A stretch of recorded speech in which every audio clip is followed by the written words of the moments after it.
전 세계 10초에 1명꼴로 목숨을 잃는 COPD는 만성 폐쇄성 폐질환의 약자인데요. 소리 없는 살인자로 악명이 높습니다.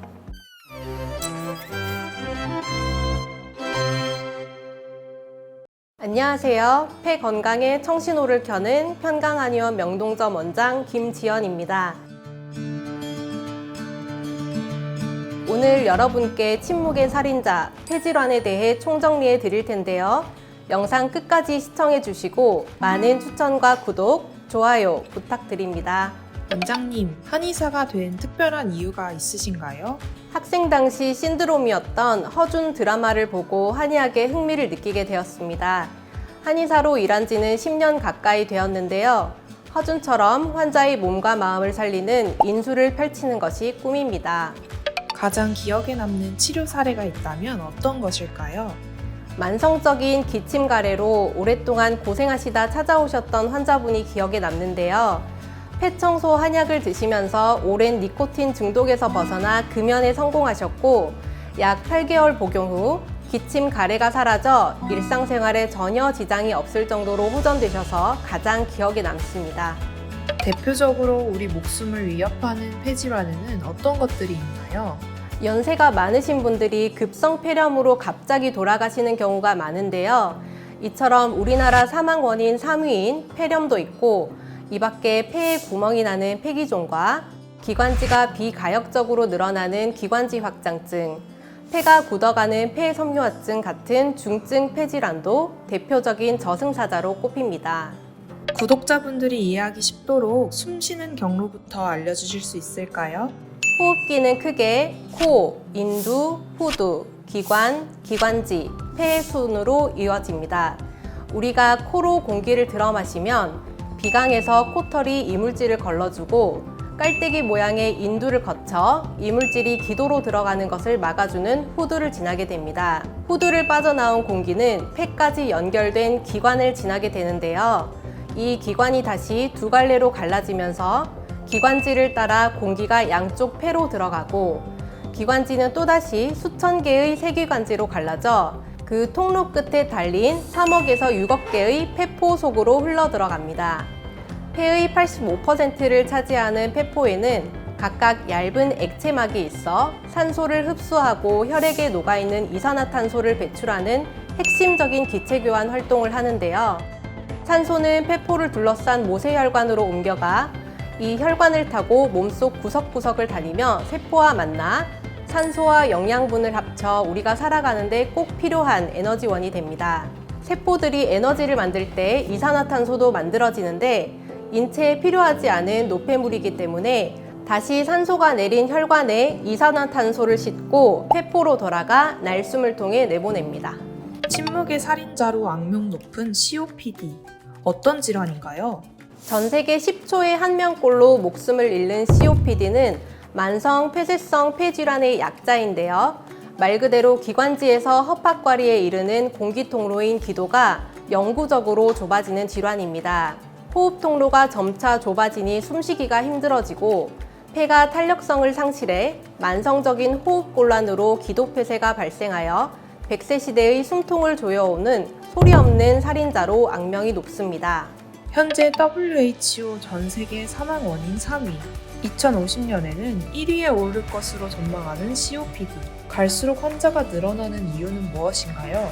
요즘 신종 담배라 부르는 1급 발암물질, 미세먼지를 포함한 대기오염이 심각하다 보니 WHO는 전 세계 4억 명 정도가 COPD를 앓고 있고 해마다 320만 명이 사망하며 2050년에는 세계 사망 원인 1위에 오를 것으로 내다보고 있습니다.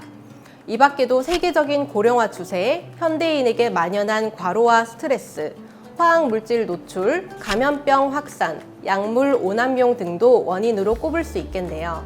전 세계 각국에 COPD 비상령이 떨어졌는데 병명도 모르는 분이 많아요. 왜 이렇게 인지도가 낮을까요? 실제로 COPD는 이미 70세 이상 노인 2명 중 1명이 앓고 있는 흔한 질환이지만 그 심각성에 비해 인지율은 2.8%에 불과한데요. 대다수 환자가 폐기능이 30에서 40%까지 떨어진 상태에서 증상이 악화된 후 병원을 찾는 경우가 많습니다. 그 이유는 폐가 두 개이기 때문에 폐 기능이 50%까지 떨어져도 운동을 많이 하지 않는 사람은 큰 증상을 못 느끼기 때문인데요. 그러다 보니 폐가 탄력적으로 신축 운동을 해줘야 하는데 점진적으로 그 기능을 상실해서 만성적인 기도 폐쇄가 발생해 호흡곤란이 심해진 후에나 발견되고 무병장수를 위협하는 복병이 된 것입니다. 무엇보다 흡연자에게 발병률이 높은데요. 초기에는 감기처럼 기침가래가 발생하는 것 외에 특별한 증상 없이 서서히 진행되기 때문에 흡연자들은 단순히 흡연 때문에 호흡기가 안 좋은 것이라 생각하고 넘어가는 경우가 많습니다. COPD와 더불어 저승사자로 꼽히는 폐섬유화는 어떤 질환인가요? 폐섬유화는 호흡을 담당하는 폐가 점점 돌처럼 딱딱해지면서 기능을 잃어가는 무서운 질환입니다. 폐가 정상적인 말랑말랑한 조직이 아닌 제 기능을 못하는 상처투성이 딱딱한 조직으로 변한다 해서 섬유화라 이른 것입니다. 당연히 지속적으로 호흡 부전이 심화되며 섬유화가 심한 말기에는 폐포가 산소 교환을 제대로 하지 못해 사망에 이를 수 있습니다. COPD와 폐섬유화가 동시에 나타날 수도 있나요? 특별히 더 조심해야 할 고위험군이 있다면 누구일까요? 네, 충분히 합병하여 나타날 수 있습니다. 노화가 진행됨에 따라 폐가 약해지는 세 가지 형태가 폐기종, 기관지 확장증, 폐섬유화다 보니 과거에 흡연을 오래 했거나 결핵이나 결핵성 늑막염을 앓았거나 어린 시절 기침을 동반한 홍역이나 백일해, 폐렴을 자주 앓았던 40대 이상의 성인에게서 잘 나타납니다. 따라서 평소 폐기관지가 약한 분들이나 유해입자나 가스, 화학물질에 많이 노출된 분들은 중증 폐질환이 20년 정도 빨리 찾아올 수 있으니 각별한 주의가 필요합니다. 중증 폐질환의 대표적인 증상과 제때 치료하지 못했을 때 합병증이 있을까요? 대표적으로 기침, 가래, 호흡곤란 증상이 나타나고 제때 치료하지 못했을 때 2차 감염에 노출될 수 있습니다. 보통 산소 교환 장치인 폐포벽이 파괴되고 불규칙적인 확장을 보이는 폐기종과 기관지의 탄력층이 망가져 영구적으로 늘어나 가래 배출이 순조롭지 않아 반복적인 기침과 화농성 가래, 객혈, 피로감, 체중 감소, 근육통 등 전신 증상이 동반되는 기관지 확장증을 묶어 COPD라 하는데요. 배출되지 못한 가래는 2차성 세균 감염을 일으킬 수 있어 더욱 위험합니다. COPD나 폐섬유화의 징조인데도 감기인 줄 알고 제대로 대비하지 않으면 갑자기 상태가 나빠져 호흡곤란과 전신 쇠약감은 물론 거동에 제약이 생기고 운동량이 크게 부족해져 근력 약화와 우울증, 수면장애, 심혈관계 질환, 폐암, 골다공증 등이 쉽게 찾아올 수 있습니다. 특히 폐섬유화로 폐가 딱딱해지면 폐로 혈액을 보내는 심장의 우심실의 부하가 커지는 폐동맥 고혈압이 생길 수 있고 이를 방치하면 우측 심장성 심부전에 빠질 수 있습니다. 또한 기도가 막혀 폐의 가스 교환 기능이 떨어지면 저산소증, 고탄산 혈증이 나타나기도 하고 부부장부인 심장 기능의 저하를 동반하는 폐성 심이 유발돼 호흡 부전 및 심혈관계 합병증으로 사망에 이를 수 있습니다.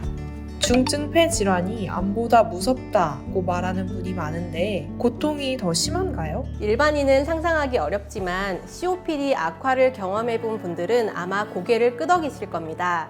흡연자들이 담배를 못 끊을 때 가장 두려워하는 병이 폐암인데요. 그러나 폐암보다 더 두려운 병이 COPD라고 말하는 사람이 많습니다. 초기에는 가벼운 감기나 천식인 줄 알고 지나쳤다가 장기간 지속될 경우 기침과 가래가 잦아지고 더 악화되면 마치 빨대로 숨쉬는 것처럼 심각한 호흡곤란으로 발을 내딛는 것조차 어려워 외출은커녕 혼자 씻고 밥 먹는 게 어려울 정도로 일상생활이 힘들어집니다. 이와 같은 상태가 계속되면 탈진, 홍수 상태가 반복되다가 결국 목숨을 잃게 되는 지독한 병이기 때문에 실제 유럽에서 COPD 악화로 입원 치료를 받은 환자들에게 삶의 질을 물었더니 61%는 죽는 것보다 더 나쁜 상태라고 표현했다 합니다. 중증 폐질환에서 폐암으로 이어질 수도 있나요? 무조건 진행되는 건 아니지만 중증 폐질환과 폐암은 강한 연관성이 있습니다.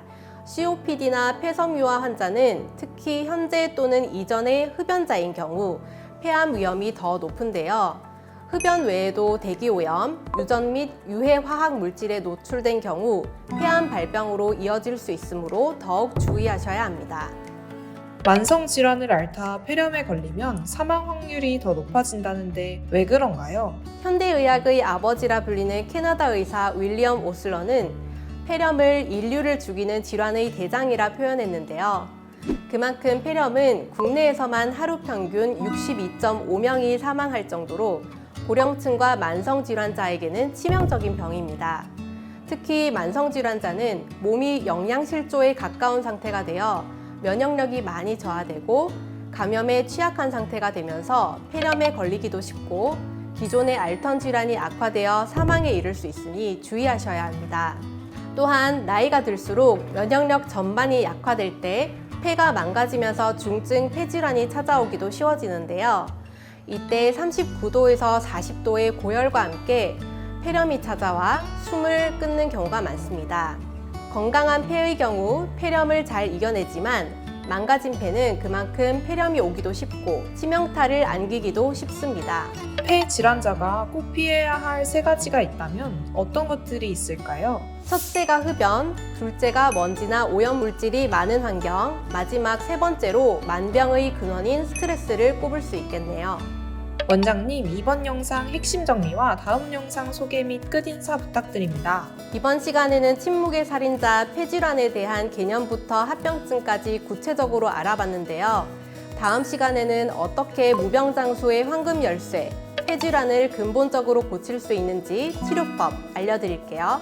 다음 영상도 많은 시청 바랍니다. 폐건강에 불어오는 맑은 바람, 오늘부터 평강한 의원과 함께 희망을 호흡하세요.